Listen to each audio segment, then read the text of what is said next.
of grade 8 studying in Gurukulam Global Residential School. Today I am going to do a science experiment on combustion and flame. I am going to pour the water in one paper cup.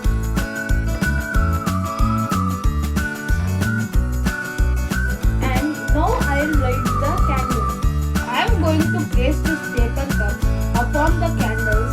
One is without the water and one is filled with water. So now I am going to keep it.